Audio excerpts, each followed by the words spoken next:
Hi, Math 050 students. Today we are moving on to factoring trinomials. It's in 11.2. And our first example on your handout has x squared plus 12x plus 27. It's near the top of the page. So trinomials, first of all, when you're factoring them, they're going to be in this form where you're going to have three terms. The type that we're going to be doing, there's not going to be a number in front of it. If there's a number in front of the x squared, it probably means that there's a common factor, which is something that you should always look for when you are factoring. Is there a common factor I can factor out? Well, in our trinomial that we are factoring, there's not a common factor. And so in this case, what we're going to be doing is we're looking for a product of 27, which will give us a sum of 12. Okay? So we think about all of the possible products of 27. And so 1 times 27, 2 times nothing, because there isn't one. How about 3? 3 times 9, and that's it. Now, both of these could also be negative. It could be a -1 times a -27. That would give you a positive 27. Or a -3 times a -9. So one of these four is going to be the correct factoring, but only one of them. So which of the four would give you a sum of 12? Meaning, which of these, if you add up the pair, would give you a 12. The only one is the 3 and the 9. So that is what we're going to be using to factor. Okay, so to do our factoring, you're going to have 2 parentheses. Sometimes we put these together like this, and kind of looks like butt cheeks, doesn't it? So sometimes I just say, make your butt cheeks. So we got our butt cheeks. And then in the first spot on the parenthesis, you're going to make an x. And the reason for that is x times x is x squared. So you factored this part of it. Okay? Then this will either be a plus or a minus. Since this is a plus and this is a plus, it has to be a plus. So we're going to have x plus. Then we said 3 times 9 is 27. So we're going to put a 3 here and a 9 there, and we're finished. Okay, so this is the factoring of x squared plus 12x plus 27. We could check this by multiplying it back. So that just means foiling. X times x is x squared. X times 9 is 9x. 3 times x is 3x. 3 times 9 is 27. We've got like terms here, so we're going to add those together. 9 and 3 is 12. Oh, look, it's the same as we started. So we did factor correctly, so your correct answer is x plus 3, x plus 9. If you wrote those in a different order, you were also correct, meaning if you wrote x plus 9 first, that would also be correct. Okay, so let's look at that first example, the x squared plus 7x plus 12. That's on your handout.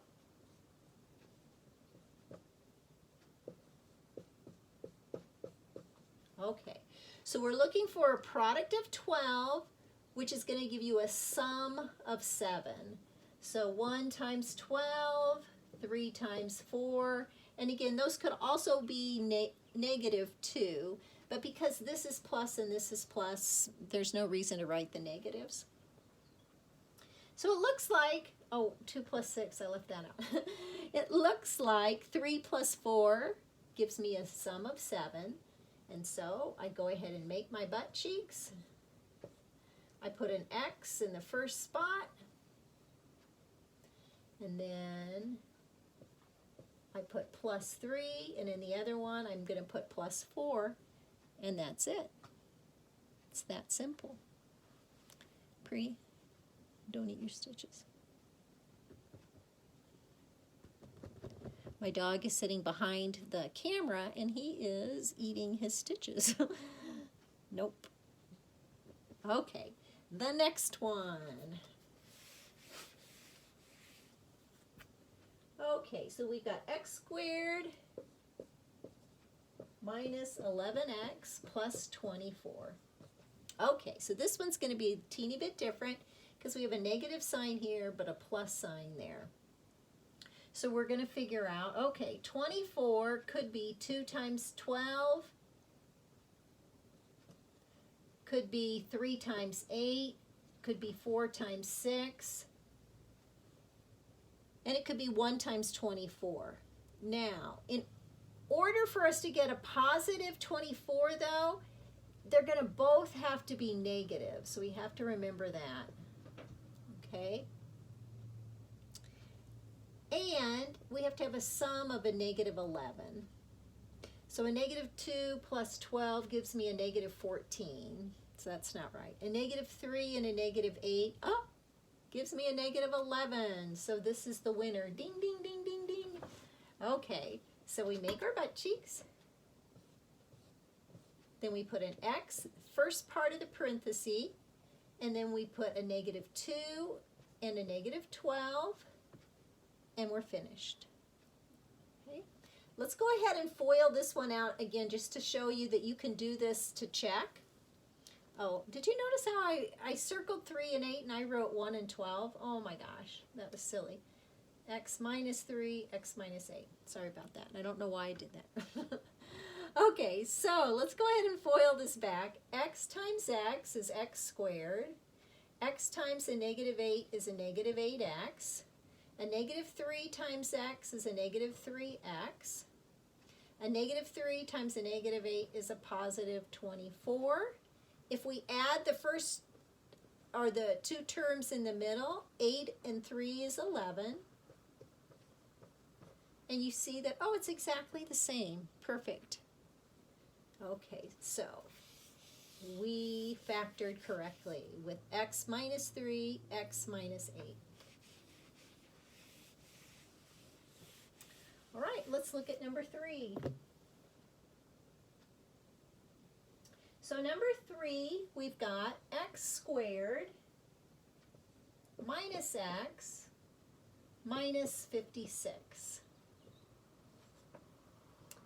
Okay, so remember we're looking for a product of a negative 56, which is going to add up to a negative 1, since the coefficient is a negative 1.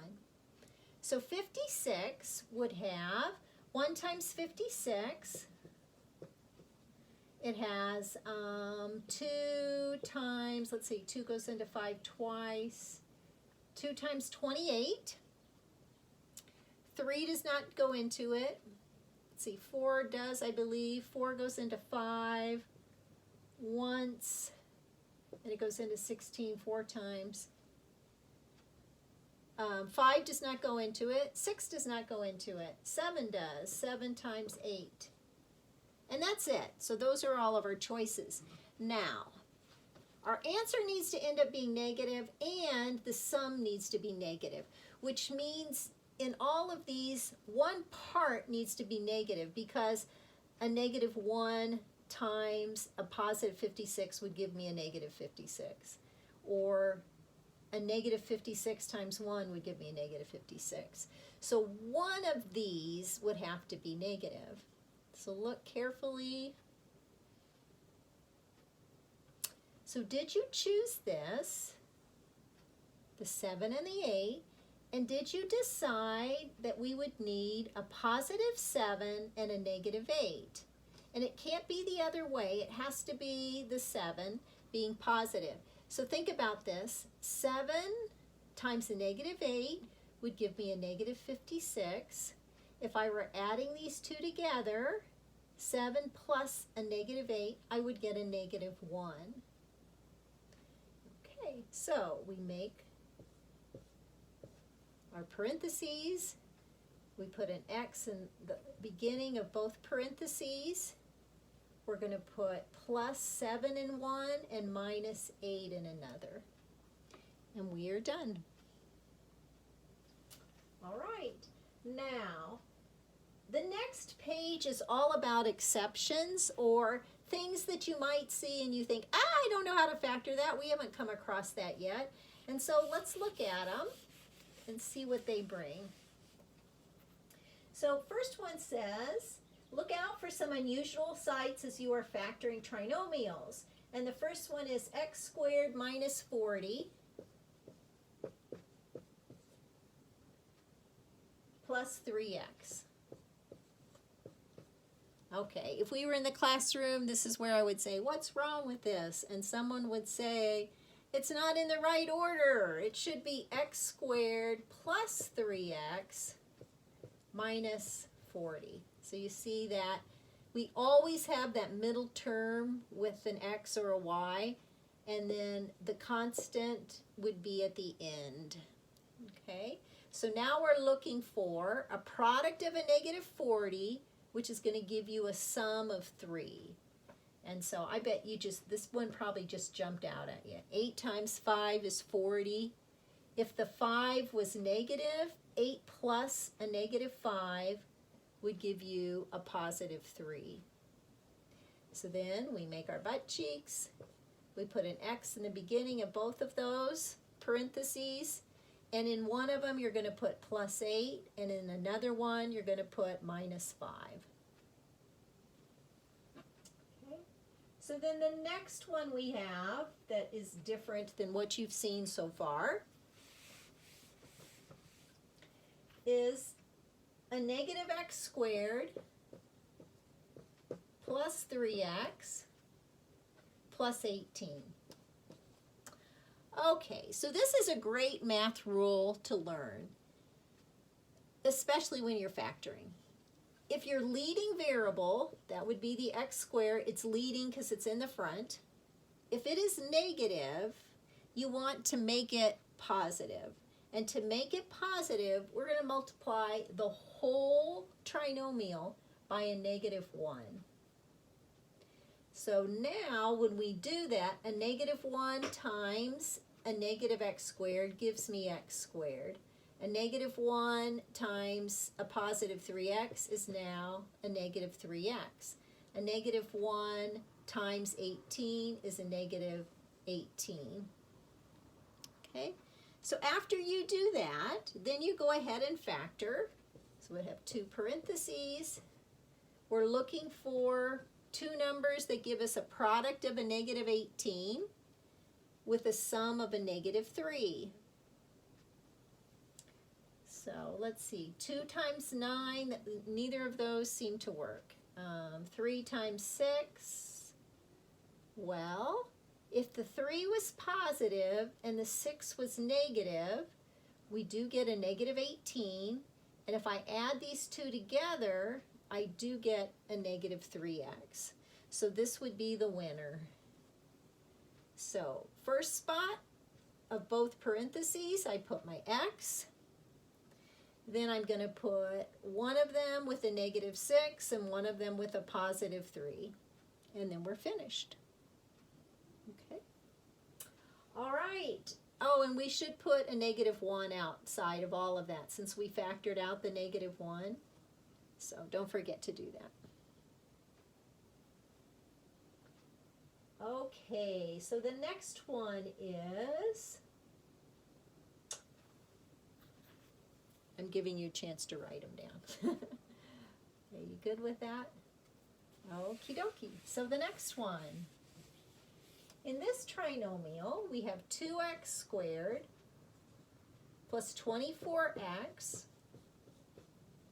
plus 72.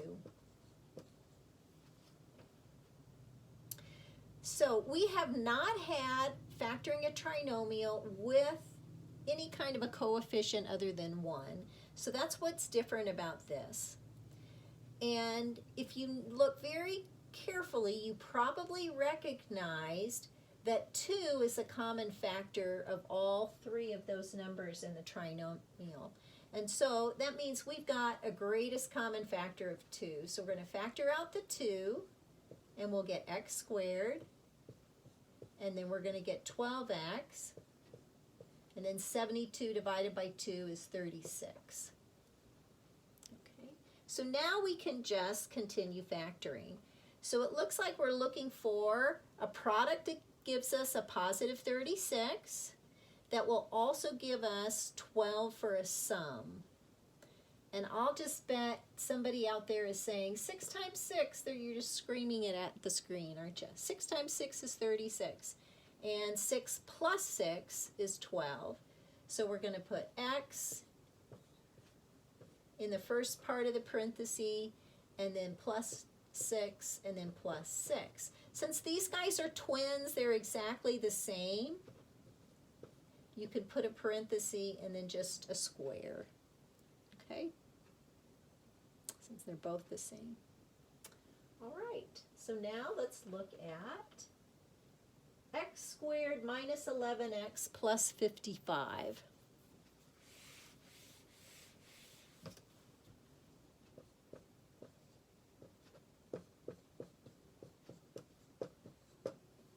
Okay, so we're looking for a product of 55, which will give us a sum of a negative 11. 55 is an easy one to factor because you only have 55 times 1, which could also be one of those negative. So we could say a negative 55, then we could say 55 times a negative 1, or 5 times 11, one of those being negative. So that's it. There are no other factors. And none of those add up to a negative 11. It doesn't matter how long I stare at this, none of them are going to add up to a negative 11. And so when this happens, the trinomial is just not factorable.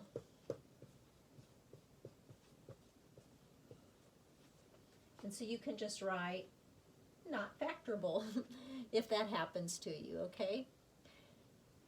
On a test, I will write, I won't tell you which one is not factorable, but I'll tell you on the test, there are 2 that are non-factorable, or there is just 1.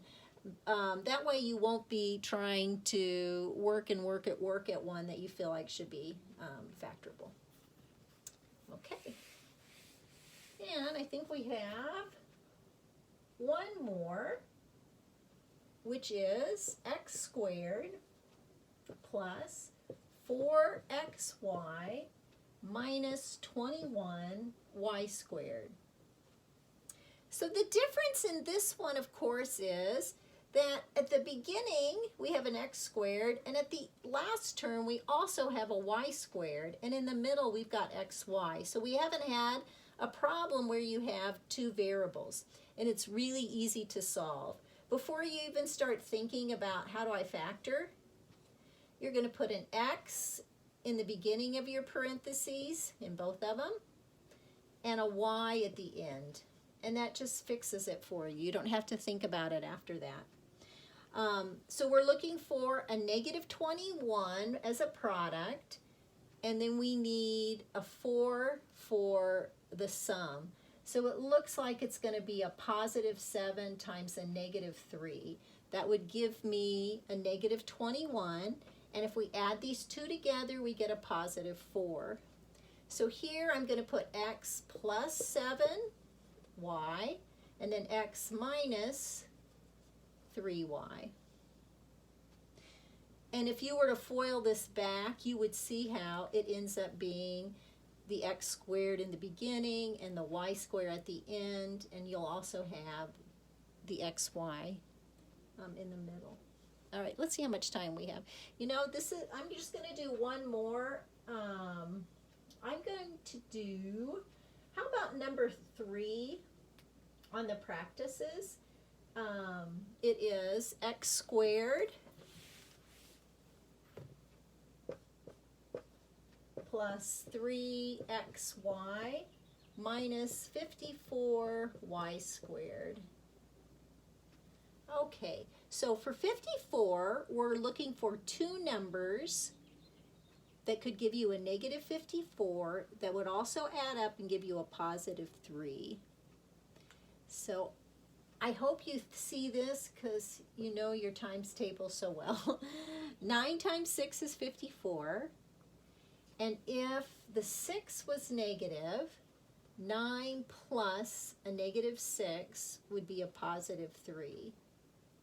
And so again, I just make my 2 parentheses. Because I've got x squared and y squared, I put an x in the beginning and a y at the end, and that takes care of that. And then it's going to be x plus 9 and x minus 6. Okay. All right, so you have a couple more just to do on your own, and I hope that you don't have any questions, but if you do, be sure to bring them up either at the Zoom meeting or give me a call, give me a text, and let me know that you'd like some help with this. All right, hope you have a great, healthy day. Bye-bye. Miss you.